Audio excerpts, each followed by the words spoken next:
কুমিল্লার মুরাদনগরে 2 সন্তান সহ মাকে পিটিয়ে হত্যার দুদিন পর মামলা হয়েছে থানায়। এতে আসামি করা হয়েছে ইউপি চেয়ারম্যান সহ 63 জনকে।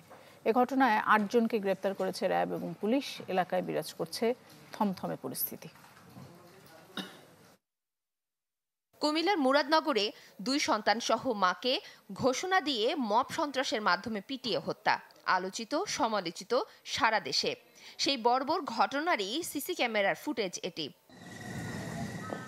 সেই ঘটনার 2 দিন পর শুক্রবার রাতে নিহত রুবি আক্তারের আরেক মেয়ে বাদী হয়ে বাঙ্গরা বাজার থানায় একটি হত্যা মামলা করেন, যেখানে স্থানীয় ইউপি চেয়ারম্যান শিমুল বিল্লাহ সহ 38 জনের নাম উল্লেখ ও অজ্ঞাত আরও 25 জনকে আসামি করা হয়েছে। আমাদের বিভিন্ন উইংয়ের লোকজন কাজ করতেছে।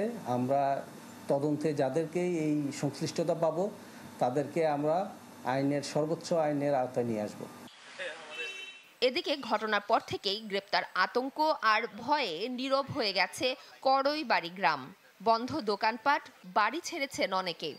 দুর্ঘটনা ঘটছে তো কার সবার ভিতর আপনার জানি না আতঙ্ক, এর লেগে সবাই জানের ভয়ে যার যা সেফে আছে।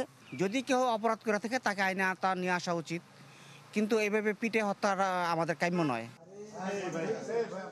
ঘটনার পর থেকে জড়িতদের ধরতে অভিযান শুরু হয় আইন শৃঙ্খলা বাহিনীর। গ্রেপ্তারও করা হয় বেশ কয়েকজনকে। ভিকটিমের যে এখানে ছেলে যে তিনিও মারা গেছেন এই ঘটনায়, তাকেও 2 তারিখ রাতে ফোন করে বলা হয় কালকে তুই বাড়িতে আসিস, তোর বংশ নির্বংশ করে দেওয়া হবে, এরকম একটা থ্রেট দেওয়া হয়। একটা মোবাইল চুরিকে কেন্দ্র করে এবং থানায় অভিযোগকে দায়ের করা নিয়েই মূলত এই ঘটনাটা ঘটে এবং এটা আক্রোশের একটা শিকার। গত বৃহস্পতিবার সকালে কথা কাটাকাটির জেরে মা ও 2 সন্তানকে পিটিয়ে হত্যা করে স্থানীয়রা। পরে পুলিশ দাবি করে নিহতরা দীর্ঘদিন মাদক কারবারের সাথে জড়িত। তাদের বিরুদ্ধে রয়েছে একাধিক মামলা। Desk report, channel 24।